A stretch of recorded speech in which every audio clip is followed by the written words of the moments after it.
Hey guys, welcome back to the Horse Girls Podcast. My name's Nana. And I'm Lauren. And this is where chaos and glamour finds a distance.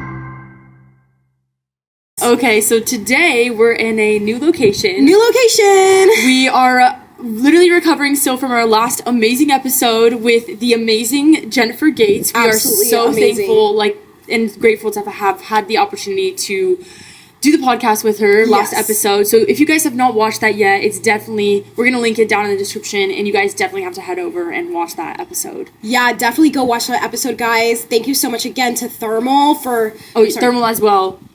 Thank you so much again for Desert International Horse Park. Desert International Horse Park, located in Thermal, California, for letting us film at your amazing location. Like, they went beyond, like, any They gave us literally free reign to do whatever we wanted. Whatever we wanted. Thank you guys so much. And then, obviously, big thank you to Jennifer and her team at Brigade Stables. Like, it was fantastic. so much fun. We had so much fun. There's going to be a lot more content coming soon that we're going to be slowly dropping too, so just stay tuned for that. Stay tuned for all the content. We're going to have a lot of fun new guests as well that are on their way. We have for the next few episodes. Yeah, we have a good guest arrangement. I think at this point now, applications are open for guests, right? Yes, applications are open, guys. So if you're interested, if you know anyone who would be interested, feel free to reach out to us, and we would love to see if we can work something out to have you guys on the podcast. We would love to have you guys, and also big shout out to my barn. We are located at my barn. I don't know if you guys have seen my TikTok, but we're located at Storia Stables today. Thank you so much, Victoria. Yes, thank you so much for letting us using this location. It's so beautiful, so we're really excited to have this. Yes, big shout out to Storia Stables for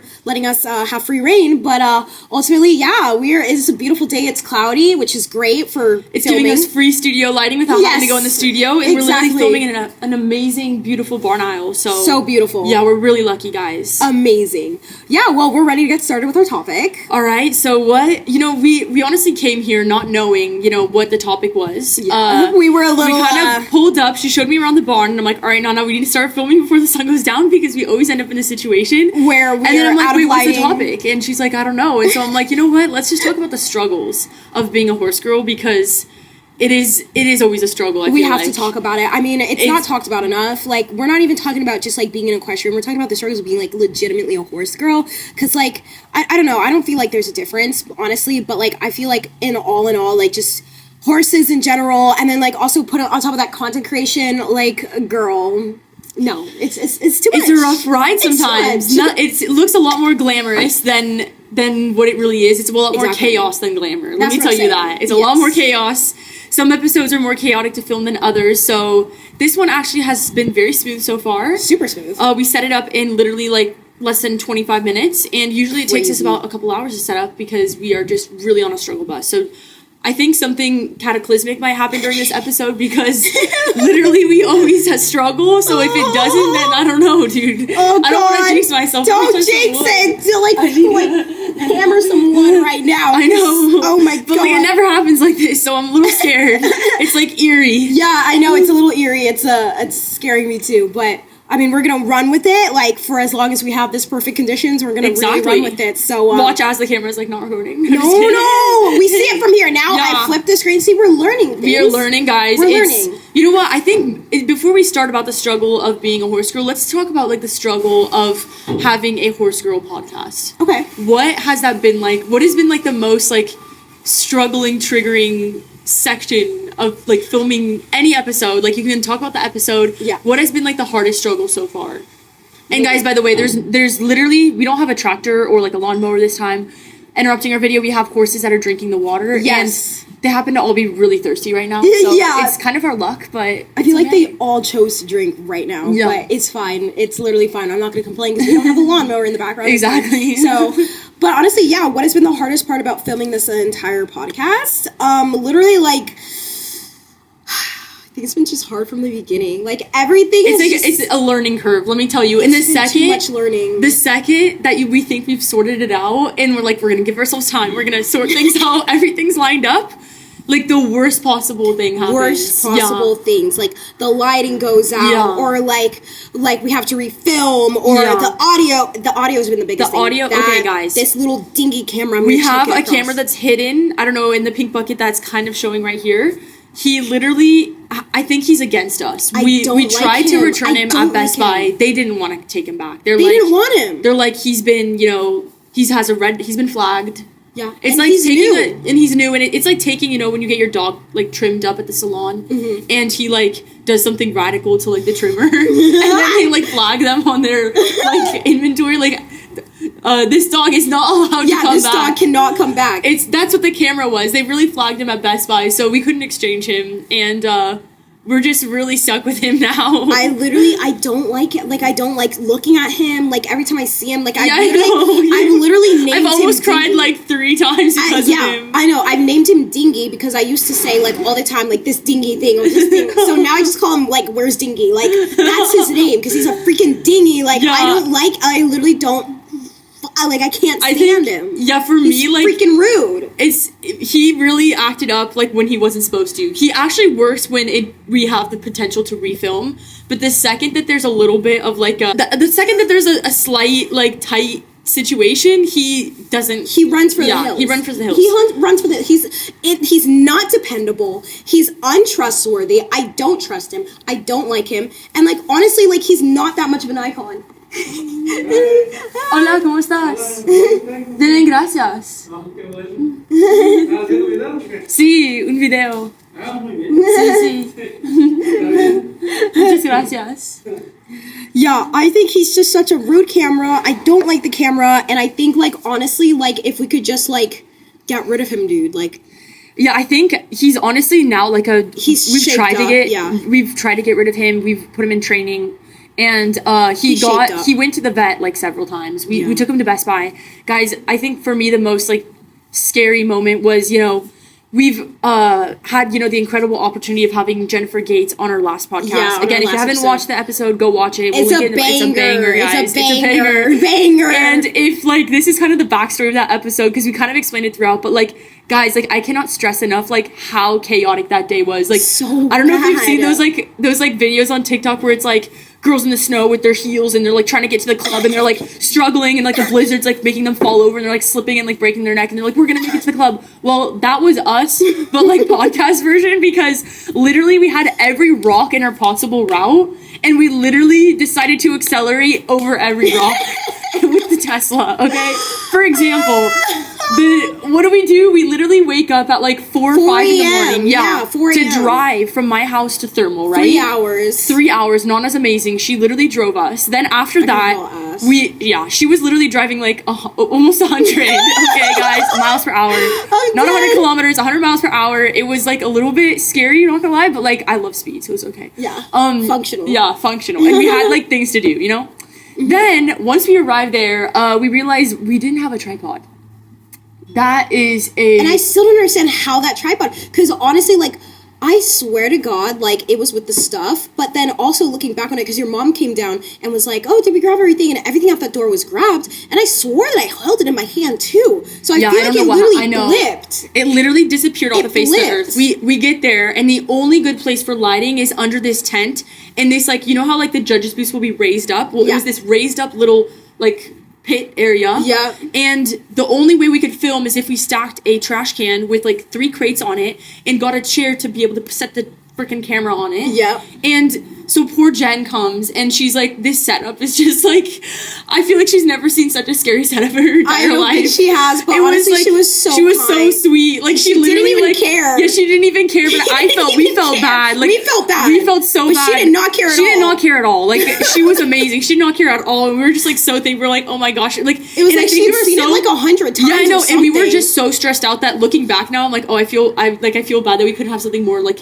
like, professional. But, like, I think we were so stressed in the moment that didn't even cross our mind that was a problem. Yeah. Like, we didn't even think it wasn't even a problem. It wasn't a problem. It was like, oh no, we're gonna take a trash can and set some crepes, and we completely forgot that like Jennifer Gates is gonna be like right witnessing there. it. But I feel like she was just part. Like she was loved it. She was part of the chaos. Yeah, she was part of the chaos, and like, she loved it. She loved it, and she was like a homie. So exactly. it didn't even feel like anybody like. You know, like... She didn't even judge us at all. She didn't judge us. It felt like she was just with the ride. Yeah, she was just down for the ride. Yeah, she was like, okay. Like, so then, we filmed, like, the best episode ever, right? And what do? We're like, oh my god, it's only, like, 10:45? Oh my gosh. Like we're, like, done. Food. Let's go get food. Then we can head back before traffic. Like, yeah, we're gonna beautiful. Look at, like, we look at the camera footage. Beautiful, perfect. And then we open up...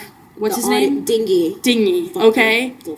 Dingy literally decided to record everything footage-wise, but there was an internal camera malfunction where none of the audio was captured. None of it, guys. None of it. Silence. And it's not even like I have footage where we're testing it out before we filmed with Jen. And even Jen's like, oh, it sounds great. Like, yeah, she said it. She was like, it was good. It was good. Like, oh, and I tested with you. Yeah. So the way that this thing flipped on us, like, it was like revolted. It was some karma. It was really like bad. Whatever we've done. It was like came back to it was us. like actually an energetic interference. Yeah, like, it was. But I honestly think like that interference was because we like what happened that end of the day. Like we weren't gonna stay if like everything worked guys. out. The interference. He is a blessing and a curse. It was guys. it was actually a blessing. It was a blessing. It was a blessing because we ended the day so good. Well. Yeah, but. We ended up refilming it, going to Best Buy in between. They said they could not help us. We went to Walmart. That was the hardest day we've ever had filming. We got a tripod at Walmart, thought that was going to be perfect. We arrived, we have everything set up. The tripod snaps 3 minutes before Jen is, going to come sit down. Like, what? The cameras are dying. I'm running into the VIP tent, literally unplugging their main Christmas tree. I unplugged the lights. I literally went to a Christmas tree and she freaking unplugged in the VIP in tent. The VIP tent. Yeah. She went in there. She went to the freaking Christmas tree. Well, because I asked the bartenders, I'm like, do you guys have like an outlet I could use? They're like, no, sorry. I'm like, okay. I'm like, I literally, first of all, I didn't tell you this, but I unplugged their water dispenser and I couldn't plug it back in. And like, it wouldn't go back in. So like, I'm really sorry if people couldn't have water at that time. But I literally couldn't plug it back in. And I looked at a lady and I'm like, oh shoot, like, can you help me plug it back in? And I passed it to her and I'm like, thank you so much. And I just ran. Because then I went to the Christmas tree. I was unplugging everything, dude. Shit. Like, I went to the Christmas tree, I unplugged it. I was on my fours, like, hands and knees crawling, okay? Well, people are getting ready for, like, the 5-star, like the biggest Grand Prix. Walker. Yeah, like, I'm literally, like, crawling under the Christmas tree to, like, unplug it. I'm literally the Grinch. I stole Christmas. You stole And then I plugged back in the batteries. And then what happens? Literally the last 5 minutes of the video, it dies. The camera died. So oh my gosh. But she was so understandable. Like, she was so understanding. She was understanding, okay? And which we're so thankful because I felt so bad. Like, I literally felt so bad. Understandable. She was very understandable, too. She was actually but, like, she was so understandable, but, like, so understanding as well. We were just, like, so thankful, and it was just stressful, but we made it through, guys. We made it through. And since then, I feel like we've learned a little bit because today's setup, I don't know if it was luck or experience, but I think it's experience. I think we got it now. Like, we know what to check on the camera, and now that we know that the audio is actually recording on Dingy. We know and we also record on our iPhones now, too, so it's, like, and all I think bounds are covered. For some reason, like, I don't know why the setup with the tripod was easy, because I feel like we struggle with that one a lot, but that one... We've gone through, like, 2 different tripods. Guys, if you want to film a podcast, like, literally reach out to us. Like, we can, give you some tips of, like, so far of what we've learned. Yeah. We can do a little how-to video if you guys want it. And, it's been an experience. We have no videography, like, skills, basically. None. Like, experience. Just what we have. Like, just, like, what we've done with social media. So, to kind of throw together, like, I thought it was going to be a little bit easier, honestly, than what we've gone through. I didn't realize that just having, like, one thing for audio and one thing for, like, a filming was going to be so complicated. Yeah, and apparently it's really like this. Like, even the people we're talking to at Best Buy and Thermal, the team. It's normal. It's part of the process. It's always like this. Like, it's always ends up like this. So, that's just really the tech world. You kind of just have to go with, like, last-minute things. Exactly. And, guys, the most important, I'd say, if you want to film a podcast is you really have to, like, just, like... Don't, like, let things, like, distract you from, like, what your end goal is. Yeah. Because there were so many times where we're like, oh my gosh, are we gonna even, like, make it? Like, and it was just, like, we made it, but you just have to keep pushing. Yeah, you just have to keep going, and, like, I think a lot of people just have kind of, like, a defeatist attitude when it comes to things, and it's, like, we never gave up. Yeah, no, we never gave up. We saw, that was so beautiful. Anything, you have to think just anything is possible. Honestly. Anything's possible, because we had so many problems. We could have given up, we should have given up, but we didn't. Yeah, we didn't. And I'm really proud of the end, and I'm so thankful for Jen and her entire team to be so thankful. Jennifer Yates, like, so understandable, I keep saying that. Understanding. It's like my French mixed with my English. It's like so bad. My like I don't know what am I saying. This is why you don't learn too many languages, guys. I'm dead. Everything is like different. Speaking of French, I just have to talk about too, because like speaking of, that like literally brings up like on this is now 2 episodes ago. Yeah. Like there was a lot of controversy with like Europeans who were really upset. Yeah, guys. Europeans. First of all, there's a lot of Europeans that are triggered. She's literally French. I don't like. There was people in the comments are like American moment. She's fucking French. I'm French, guys. It's like American. I literally grew up going to France my whole life. I go there every summer for like 3 months. Most of my family, like half my family's French. Like most of my family members are literally French. And so it's like, for me, guys, like when you guys say like, yes, European is not a country, like Europe is not a country. I know. Like, we know. I go there every summer. I go to France every summer. But even Americans know that. And Americans know that because like I'm French and she's like one of me. So it's like yeah, we're all like. That's what I'm saying. She's like my sister. So like us together. Exactly. We're together on this, people. So we're both this like in the sister. French. Yeah. This is like our French squad here. So just like calm down, guys. We know that Europe is like not a country. But okay? I don't even think like that wasn't even what they were really triggered about. They were really triggered about the statement that like, you know, quarter horses aren't exclusive in like Europe, which yeah, they were basically saying that like they were discounting the entire fact that we were talking about importation. But I think what we said is absolutely true, and I'm not going to take back that statement. Yeah, no, me neither. Quarter horses are exclusive, exclusive in in Europe. Because here's the thing, like whether it's France, Germany, any countries, even though they somehow went off on Germany a lot. Apparently, there's a ton of quarter horses in Germany. But it doesn't matter how many quarter horses I've never heard of that, and that's great. But like, I'm just saying, like for me. Like, you always associate America with cowboys, right? Yes. So it's like, they think of, like, here, like, Western, everything, like, the Wild West. They don't have that in Europe. Yeah. Sorry. Hola. Hola. Oh, no. I think people are totally misunderstanding what you said. No, exactly. And they're saying that we had said that there's no quarter horses or Western riding in Europe, and that's period. Far, they thought period. Yeah, period. Like and that's done. There's nothing. But that's far from what you even said in the clip. We literally were comparing the exclusivity of importing a show jumper to the U.S. and the exclusivity of importing Western horses to like any place, like France, Germany, like Switzerland, you know, Netherlands, like anywhere. You know what I mean? Exactly. And I think as well as that, like, there are lots of imports here, and we breed warm bloods in the U.S. That doesn't mean that importing a warm blood from like Europe to America is not exclusive. That's still an exclusive thing. It's very exclusive. It's very exclusive. And it's the same thing. Like if quarter horses, and I'm sorry, like Western riders, like I'm sorry, I'm gonna ride for the West because I feel like Western riders like just get so much hate, so much like stereotypes about them, but I feel like it's rooted in that problem in the sense of like, oh, Western riders not taken seriously, and Western riding is the reason your quarter horses, and like America has set the standard. Yeah, for America. I mean, Western you guys, riding. You like Western riders are amazing. Like you guys set the standard. Yeah, you guys set the standard, and that's why claim it. We're not saying like claim that standard because yes, there is Western riding in Europe, but like I feel like it originated here. It did originate here. It originated in Mexico and the U.S. Exactly. So like in our side of the world. In our side of the world, and so like nobody's saying that there's no quarter horses in the UK or Europe or Germany or wherever. No one is saying that, but we are saying that it is an exclusive thing to import a quarter horse into into Europe. Exactly. Because like it's the same thing if somebody imports a warm blood here. And I also think that even though you guys have associations, I'm sorry, I don't think your breeding is up to standard to the Western riding breeding here. It's not. It cannot be. Because then we would have so many Western riders looking to Europe to bring import Western horses from Europe, which they're not. They're not doing that. We are doing that. Yeah, we're doing that with our show jumpers and our hunters because we know that we're crediting Europe with their amazing breeding when it comes to those, to show jumping and all those different disciplines because it originated there. Exactly. But we're not doing that with Western, and I think it's okay to give credit to Americans sometimes and be like, okay, Americans actually have to get together in the sense of like they breed their horses really well, and I don't think that's a stretch. I don't think that's a stretch. Yeah, so I'm not taking that clip back. I think what you said was completely right. Yeah, and correct. And like when I talk about Europe too, guys, like I'm mainly in France when I go, and I'm just speaking from experience. I've traveled everywhere in France. I've ridden in so many different regions in France. I've never once seen a Western barn in France. I've never.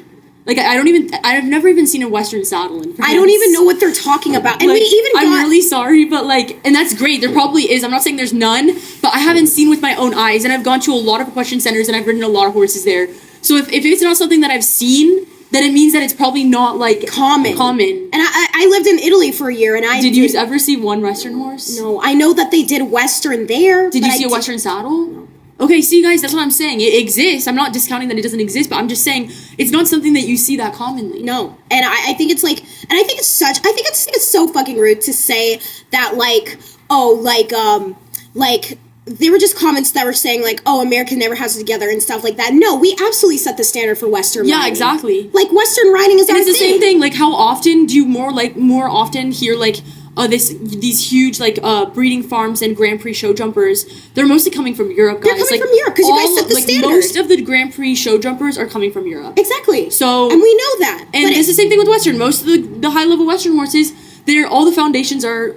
on this side of the world. Exactly. That's what it is. And I think Europeans get so in their panties about, like, when they're like, oh, don't generalize. But do you guys understand that you guys always generalize Americans? Like, when you're, like, American moment or something. I'm half American, half French. I'm half Ghanaian. So, like, you got like, two half people that are, like, not even fully, like, American. But even, like, what is even being an American? Because America's a melting pot. Yeah. And I think that's what's so beautiful about it is we have so many different perspectives and so many different, like, races and, like, just, like, diversity that's, like, really found here. And same in Europe, but that's what I'm saying is, like, you guys generalize this in the same sentence too, and it's like, you know, every state is different in the U.S. Like, Nevada has way different, like, just vibe than California, and they're only a state away. Yeah, exactly. And it's like, dude, like, I think the generalizations are, like, I don't know, pretty accurate. Yeah, exactly. I think they're kind of accurate.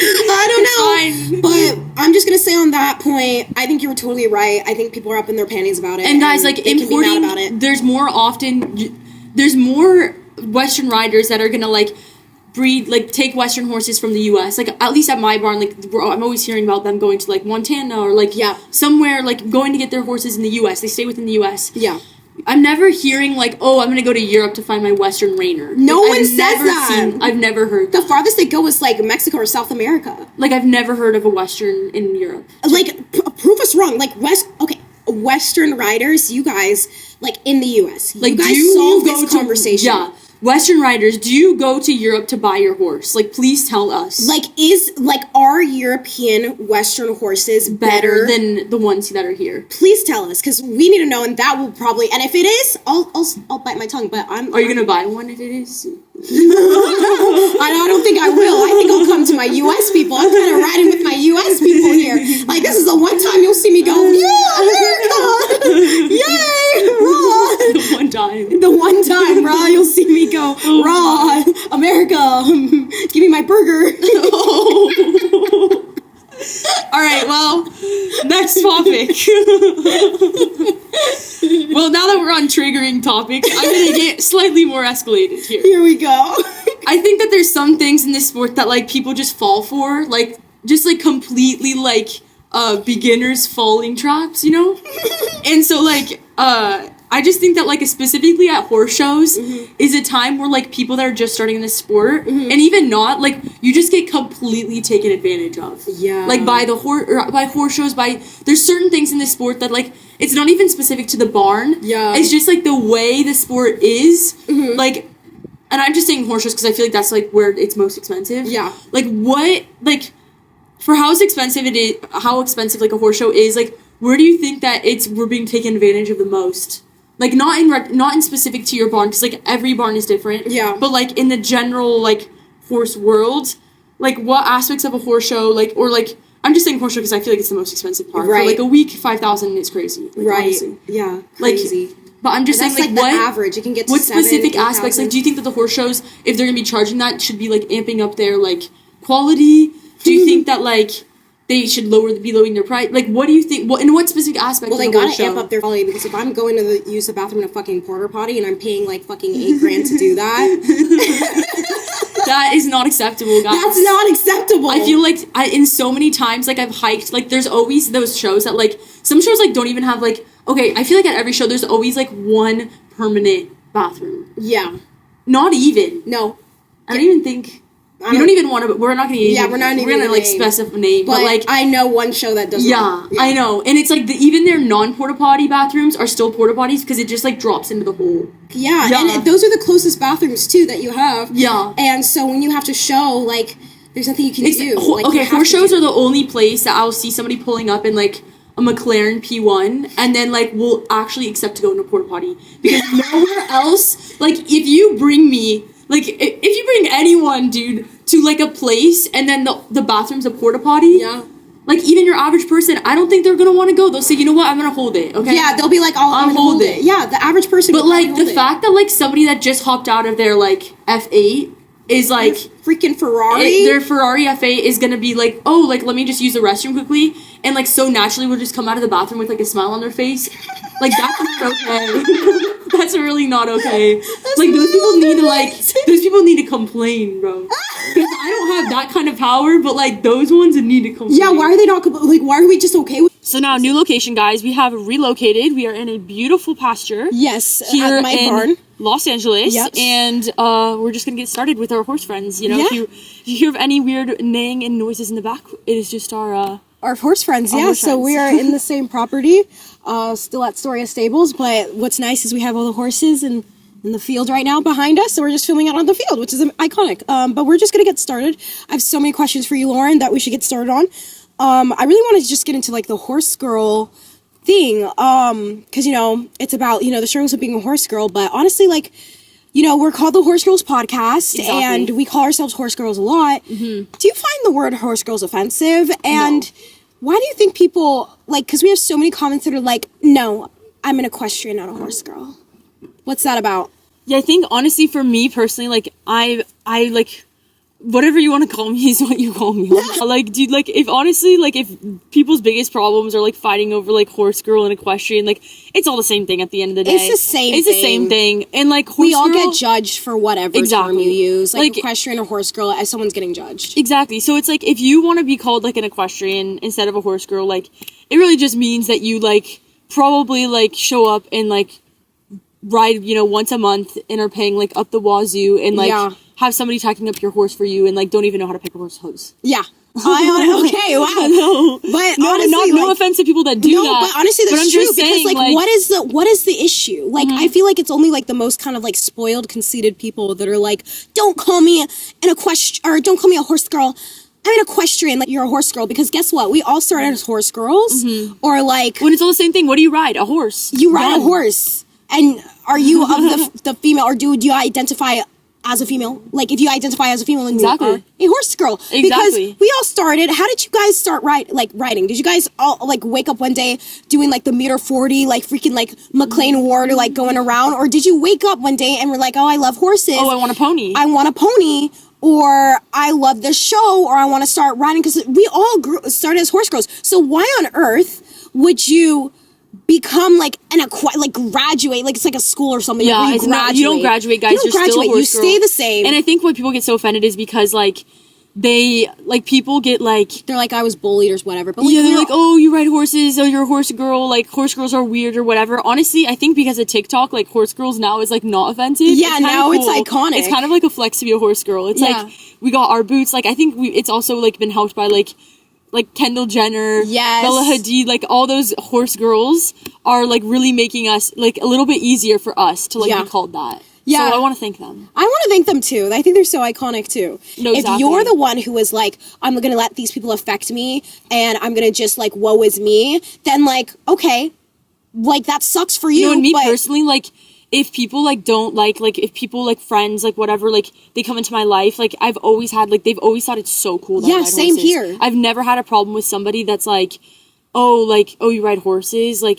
okay, have you? Growing up, I did have a lot of problems where, like, oh, you're a horse girl. I had to fight so many people on, like, if it was sport. Like, so many people didn't think it was cool. Now I don't have those problems. Yeah. But it's weird because, when I was younger, too, like, people would be like, oh, you ride horses. Like, yeah, there is a stigma behind it. Yeah, there was a stigma. That we're supposed to be a little crazy, which is true. But I mean, like, own it, dude. No, like, exactly. It's like, don't let, like, random people that, like, have, don't let, like, random people that, like, know nothing about you or know nothing about horses, like, determine, like, you're just gonna let these know-nothings tell you who you can and cannot be. No, exactly. I think that's ridiculous. Like, and if they want to call me crazy, it's fine. Like, I am crazy. I am crazy, so it's fine. Like, I love horses, be a horse girl, own it. Literally own it. Like, you are an equestrian, you are a horse girl. There are horse girls that are not equestrians, I will say that. But if you are an equestrian, you are absolutely a horse girl. Stop rejecting the term. I don't want to hear it again where people are like, I'm an equestrian. I don't care. You're also a horse girl. Shut up.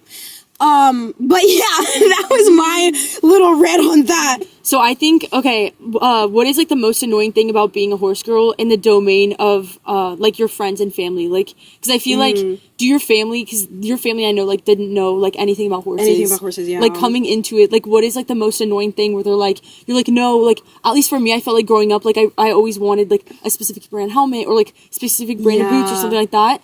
And then it's like, they're like, oh, you don't need that. Like, that's like, they didn't understand like why I needed something. They're like, oh, well, you don't need that. I'm like so grateful that I come from like such an accepting family, and like with the cards that they were dealt with, like not understanding, like, I mean, like my parents, like they're immigrants, right? Like they didn't understand a lick of anything when it came to like horses or whatever. So when their crazy daughter came, and they didn't understand like first world perspectives are all adults. So when their crazy daughter came, was like, I want to ride horses, they had no idea how to handle it. So how did you do? Did you go about? Did you ride like get your first lesson, or like how was the process? Yeah, so I got my first lesson.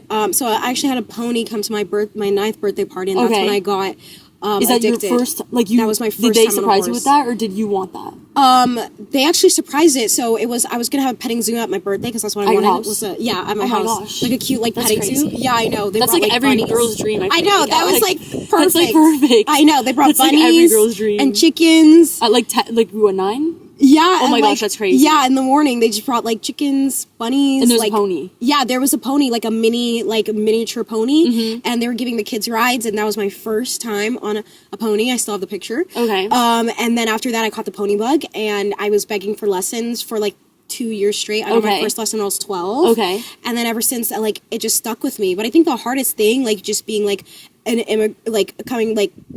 just having immigrant parents in the sport, and then also just not having, like, I think the hardest thing was not my parents, but it was just navigating the sport with having no tools. Because, like, when you come from a horsey family, you know the people to trust, you know the people to go to, you know, exactly. like, we knew nothing, we didn't know a thing. So, like, they did the best with what they could do. And even, like, they both grew up in Ghana. Yes. So, like, they're, like, we had mentioned in other episodes, like, riding is not something that, like, I know in Europe, like, it's like their baseball. Everybody knows about riding. Right. So I had the chance that my dad grew up actually with sisters that rode. It kind of drove him nuts. So he's like, why does my daughter have to do this? Right. And my mom, she grew up doing Western actually. So for all you Western riders out there, like completely slandering us, like it's my mom rode Western. So I do understand. Like, but it's just that like, you know, I think that like it can be hard like in Ghana, like, because riding is not as much ingrained in the culture. It's not. Like, they, I don't know, did they know anybody that rode growing up or not really? I don't know. Like, maybe my dad knew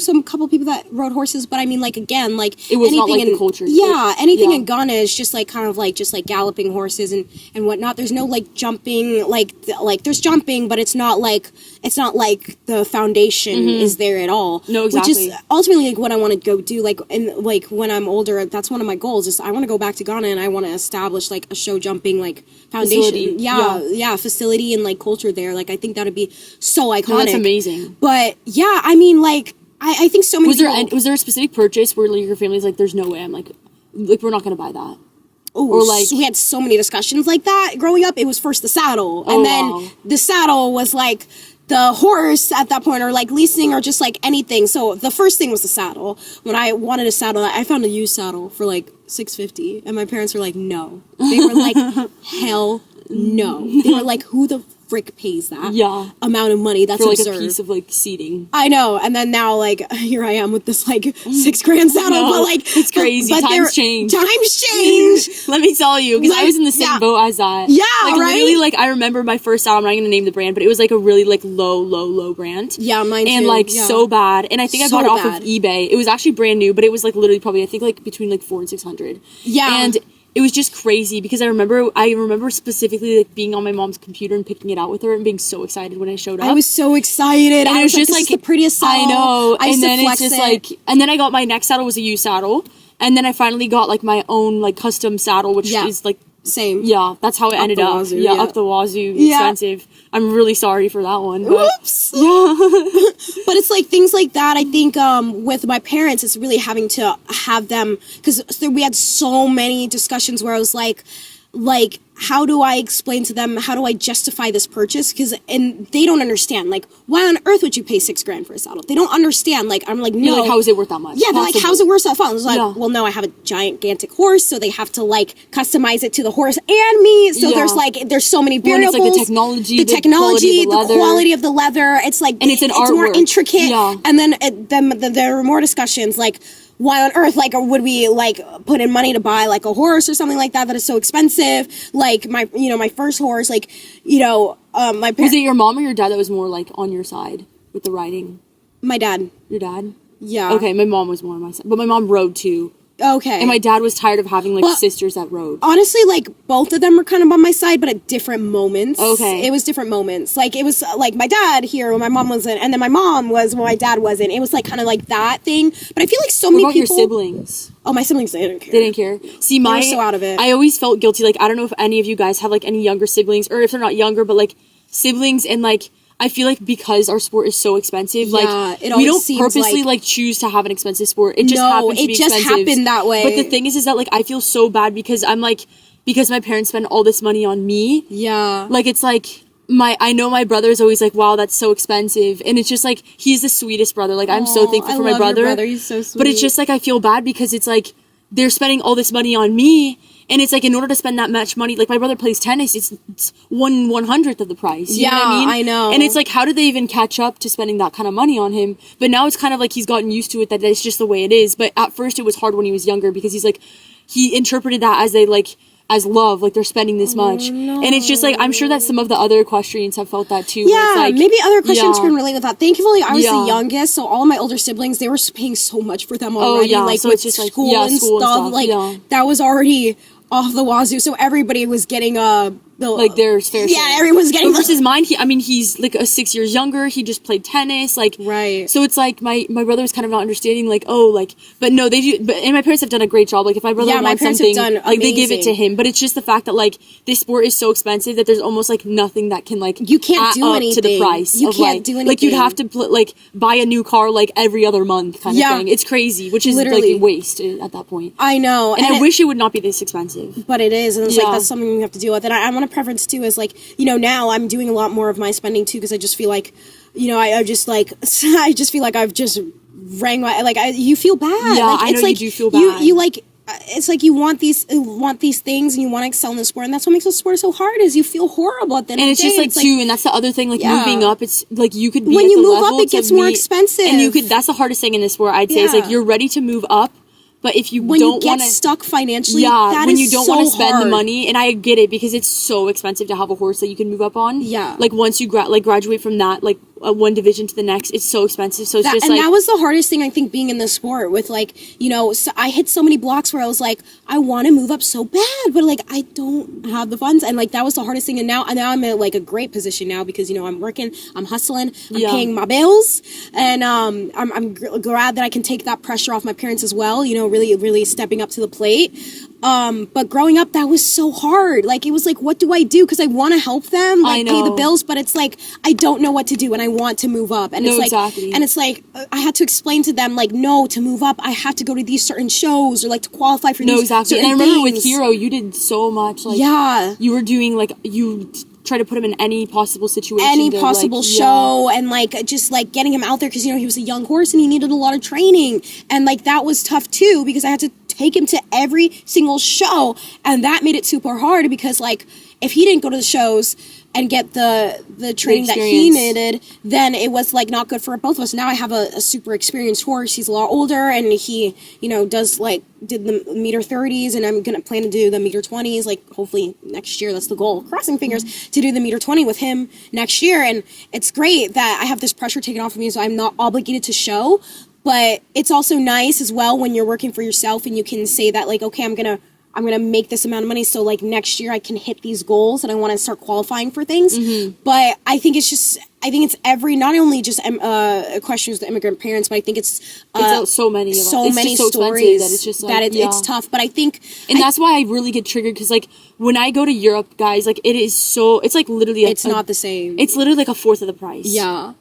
Even like, and that's where like I made so much progress, is because like my parents, like I wouldn't even want to like being able to pay for like a horse that does 1.30 meter 40s here is incredibly expensive. Oh, like yeah. that is six like figures. Oh, like six figures. No, like hundreds of thousands of dollars to have a good competitive meter 40. And we're talking competitive. We're not just talking like a meter. Like there's any horse that can jump 1.40 but to have one that's competitive, sound, and will get you. Well, and get through 1.40 course is one thing. So it's like 6 figures. Yeah, over. It's so much. Yeah, hundreds of thousands of dollars. So it's like, for me, it's like I wouldn't want to like go like put my parents through that. So like when I would go to France, I would really take advantage of my 2 months there and ride as much as I could. Yeah. And train as much as I could. And I would be able to like really excel in France. Yeah. And I'd always, every summer after 2 months of being there, I would be jumping way higher there and competing way higher there than I would when I would come back to the US. Wow. And that was something that was so frustrating for me, is because I would go over there, I would train, I don't know, a month or two, and this is when I was like 15, 16, I would be jumping 1.20 meter 25 like classes like every weekend. Wow. And then I'd come back here and I would be stuck at the meters. And that was, for me, was so frustrating. That like now I'm so thankful that I have a horse that I can jump up on, because it's like that was like that gets really frustrating. Yeah, guys. that's annoying. That's really annoying. So I really like, and the thing is too, is I'm so thankful, you know, here too, I got the opportunity, my first opportunities to kind of move up was when I got the opportunity to ride sales horses. Right. But the thing about the sales horses is that if you have a good one, it sells really fast. So the second I would be able to move up and really place well, it would get sold. So I was still stuck in that kind of cycle where it's just like I was never able to fully move up until I went back to Europe. And now, like I said, like I'm thankful for that too, though, because it's really taught me like the basics, guys. Like I'm telling you, it's like skipping freaking algebra 2 and like like you pre-calc, like you don't want to do that to go, like you want to do all the fundamentals. And like rushing, I really like think like meters, like really master those, meter 10s, really master those, even if you have to spend a couple years at that height, because if you rush those foundations, like it catches up to you in the 20s and the 30s, and that's where accidents happen. Yeah, so I'm very thankful that I've had those experiences that have slowed me down. But now I'm like, okay, like I feel like I've been like freaking locked up in the back room, you know what I mean? I know. But now it's good. I'm starting to like move forward and everything, and I've been able to move forward, so I'm super thankful for that. My trainers, my family, they've made it all possible, and the experiences that I've had with sales horses have like been unchained, like it's priceless, you know? Yeah, and I think that's the same thing too, is I was really lucky. I mean, I've had some pretty bad experiences in the horse world, but I'm lucky that like where I'm at now, like you were always able to keep going. Yeah, keep going, because I had a supportive system, and now I really have a supportive system where now I have a barn that like is just the best place to ride. Like I can't thank Story enough for everything that they've done for me, but and as well as my family has been so supportive, and now I'm in the position where it's like finally I can move up and like I can finally focus on like your goals. Yeah, my goals, and not worry about like interferences. Yeah. And I think what advice I would give to, you know, people that are in this similar situation, because let me tell you, I've been there. Like I know what it's like to like not to have that discussion where it's like we might need to pull you out. Yeah. Like I've been there. I've had that discussion, and it's so many kids experience this when they're about to go to college. When they're about to go to college, and I know so many of you guys would be relating to this. We've been there. Yeah. Just fight, dude. That's all I can give you. Is that the advice is fight, hang on, and like be grateful. Keep a positive mindset. That's all I did, and that's how I got through it. Because honestly, when you stay positive, like good things come to you. Like you attract good things and good opportunities. And when you can stay like with yourself and like you're like, okay, like this sucks, but I'm gonna like hold on, like maybe I can lease a horse here, or maybe I have to move barns or something. Like do those with a positive, happy smile. And like that's why, like if you're not getting to where you want to go, and maybe you have the talent to be at like a higher level now, don't let that interfere with your long-term end goal. We're so lucky to have a sport that we can do until our late 50s, early 60s even. And so this is not like a race. It's a journey. It's not a race. Like it's a journey. If you have the potential to be jumping 3 foot, but maybe you're at like freaking like 2 foot or something, look at the opportunities. Can you move? Can you do this? If you can't change your surroundings, give it time. Yeah. And that's why my mentality has always been like, if I just can like have something to ride, I'm always been thankful. Exactly. Just stay in the saddle. Just like, stay I've in always the just saddle. been stay in the saddle. Give it time. And that's of course saying that if you don't have if you're like doing like the 2 foot and you like you can do the 3 foot, look around, look at some other barns, like try other horses, like don't get glued to one place. But if there's no other opportunities for you, give it time. Just put the pause in it, stay in the saddle, don't give up, don't get frustrated, don't do that, because if we all gave up, we would never be where we're at. And we've had the craziest situations, and you know what's hard too is that there's so much money in the sport, and there's so many like, I would say like elite families and everything that have been in this sport forever. Yeah. And it's really hard because you go to the shows and you see that. And especially like now now I'm like 21, so like, and you're 20. Yeah. So it's like, we kind of understand the dynamics of money and power and stuff like that. Yeah. But when you're young, growing up, you see that and you don't understand. You're like, how does this girl like have 3 ponies and like all this stuff? And it's just like, you don't understand that. And for those of you like maybe in that position right now, like, don't let that keep you. Like, everybody has a different path. Yeah. Some people rush to the top and end up quitting. You don't know what's going to happen. Yeah, so it's like, you never know. Life is a journey. You have to be thankful. Life is long. You know, hopefully long. Hopefully it's long. But yeah, guys, point is, life is a journey. Stay buckled up. Stay grateful. And just, and this sport teaches you a lot. Yeah, the sport teaches you a lot. If you can hang on in here, you can hang on anywhere. Exactly. So stick with it. Don't give up. That's one thing. Don't give up. Do not. I will literally spank you if you give up. So we're going to get back into it. We're going to have a final question. Yes, final question is, honestly, do you think influencing with horses is like harder than like average influencing? I think so, because you know what? Like, the people, we have to do average influencing plus influencing with like another being. Yeah. And now, like, okay, my horse Cornwall, like, he's gotten used to the camera time. And he knows, like, if I feel like I'll just, like, film some specific videos. And he's so patient, guys. Like, I'm so thankful for him because he's, like, really Say with Santiago, he puts up with so much shit. Like, he really puts up with me. And especially if I need to, like, refilm it and stuff like that. Like, he literally, like, knows. He's like, okay, like, I have to just give this to her. Like, she really just needs this. Yeah. So he'll, like, just stand there.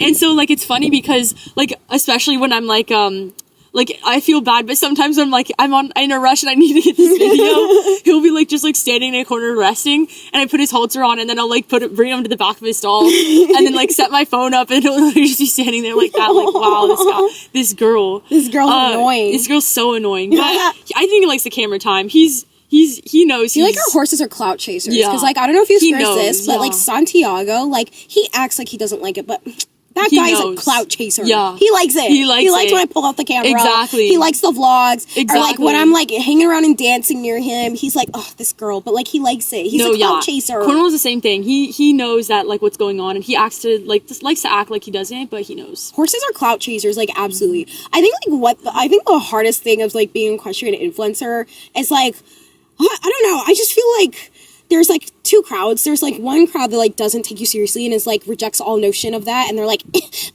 equestrian influencers, ew, like you're changing our sports. Stop. Mm-hmm. And then there's like the crowd. There's the other crowd that is like, oh my god, like wow, yeah, like, that's so cool. That's like crazy. I feel like you have both. You have like the people that are like, you know, they're like, ugh. Yeah, they're like, wow, like, what is this? Like, why are there so many bright colors? Yeah. And then it's like, you have the people that are like, oh my gosh, she's so fun. Like, yeah. So it's like, we have to deal with both. But at the end of the day, like, I kind of just do my own thing. And like, if people just want to say like what they want to say, then they're going to say it anyway. So I don't really care. I know. I feel like what's crazy about being an equestrian influencer too is like, when you're going into the sport is, I don't know, there's just such a weird vibe where it's like, I don't really consider myself much of an influencer. And then you go to the horse shows, and like, I had this one experience where this one girl, so cute, she was like on this adorable pony, and I was actually doing a freaking final at a horse show. On your computer? Yes. Oh my gosh. It was like a computer one. It was an easy final. She's always like doing a final on the computer, like always. Literally while she's driving in her car to like a horse show. Yeah, literally. It's crazy. We literally had to pull over at the supercharger last time, being like, oh, I have like a paper. A 3-page essay that I have to do. Like a 3-page, I need to write like 3 pages quickly, and it's doing like 20 minutes. Let me just like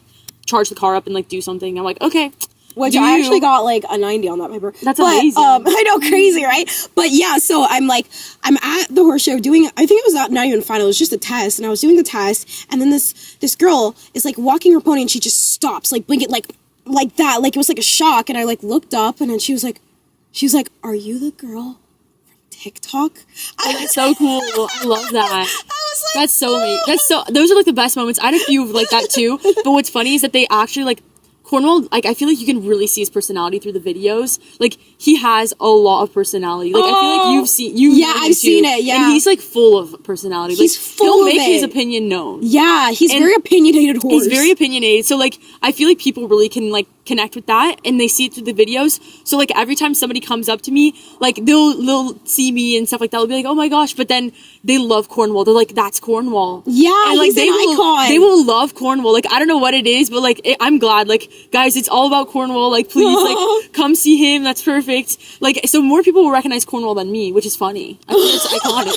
You know, that's what happens. But I'm okay with that. He can have he's my star. So he can is have a star. Have the light. He's got so much personality, and, like, I think too, like, if you guys ever see us, like, don't be afraid to come up. No, come up to us. Come up to us, like, because we'll do like a little podcast, like, filmage with you. I know. I get, like, so many questions. People are like, "Oh my god, like, I was so nervous to come up to you, but I saw you." I'm like, like, come up to me. Please come. I'm gonna be mad it's so if you funny. don't. Like, I know. I love it's it when so you guys fun. do. Like, you guys are just, like, the sweetest. You guys we'll are have sweetest. we'll have some jokes. Yeah, we'll have some jokes, and we're very lighthearted. The Yeah. same you see us on camera is the same we are in person. Exactly. So, like, come see us. Like, come say hi. Like, don't ever be Never afraid. hesitate. Yeah, but I feel like there's just such a shift now, and, like, I feel like influencing in the question world starting to be taken seriously, which I really like. Which is why we're starting a project that's coming out very soon. Equilens. Yeah, connecting brands and equestrian guys. We mentioned it in a couple videos ago.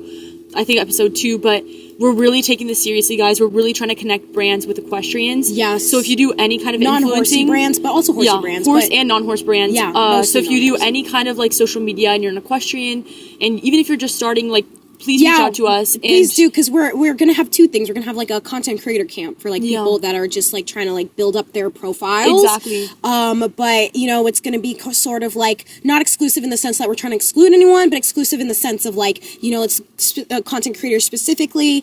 You know, it's gonna be sort of like, you know, like, kind of like a clubbish thing. Exactly. People that are motivated to make content, as long as you're, like, consistent and are, you know, have fun with it, then that's, like, our goal. Yeah. So yeah, we're gonna have that, and we're working so hard on that, guys, and I promise you, like, when you join, like, you're gonna be set. Like, you're gonna be so set. Like, we're gonna get whatever tools we use to do, like, and that we continue to use, you know. We're gonna get you brand deals, paid ambassadorships, like, everything. Free merch. So, like, free apparel. So if there's any brands that are also interested in working with Equilens, send us an email as well. Exactly. We'd love to have you guys on our roster. And if you are looking forward to joining Equilens, because I got a couple comments of, like, people are asking what can they do to join. So there's no criteria. If you're an equestrian content creator, reach out to us. Yes. We have exactly what you need. Yes, we have exactly what you need. Help, guidance, mentorship, everything. And if you're not a content creator but you're aspiring to be one, start your profile now. Start building it up. Exactly. That way, like, when it launches, which I'm pretty sure by this episode is, like, I don't know, it's going to be soon. Launch soon. Yeah, it's launching soon. So by the time it launches, beginning of 2024 is launched. Yeah, exactly. So by the time it launches, we will see you guys hopefully in the application process. Exactly. But yeah, I think this has been such a fun episode. Really We're good. gonna be, you know, ending it here. You guys can come back to the barn with us. Let's bring them back to the barn. Yeah, let's bring us back to the barn. All right. Okay, guys, we just finished the podcast. The Horse Girls podcast. Episode 4. Episode 4. We really hope that you guys enjoyed it. Yes. This was less of, like, a funny, crazy podcast and more, I guess, of, like, something that kind of teaching, like, what we've learned. Yeah, and, like, really, yeah. Valuing, like, the experiences that we've had, like, valuing along the journey. way, and just, like, everything that's just happened. Like, so much has happened. We're so grateful for this podcast. We're so excited to see where it goes. Exactly. You know, same speech. Like, if you guys want to sponsor this podcast, brands, we're looking for brands. If you guys want to sponsor us, please do send us an email. We are looking for sponsors to help financially support this chaos. Exactly. That would be really if you helpful. are interested in being on our podcast, want to be a special guest, fill out the guest application form. Application. And we're going to see you guys very soon. Yeah, and then Equilens is coming. Keep an eye out for anything Equilens. Exactly. If you're a brand and, you know, maybe you don't have even, like, you know, like, much of a budget right now to sponsor things, or you're looking for, like, a marketing or a specific marketing campaign and you do have a budget, check out Equilens. Send us an email so you guys can get some information on that. Exactly. And if you're an influencer and want to start, you know, getting brand deals, getting free, you know, apparel, stuff like that, also check out Equilens. Yes. So I think that's pretty much it. We'll see you guys on the next episode. Next episode is going to be so exciting. And yeah, we'll see you guys soon. Yeah. See you guys. Bye. Bye.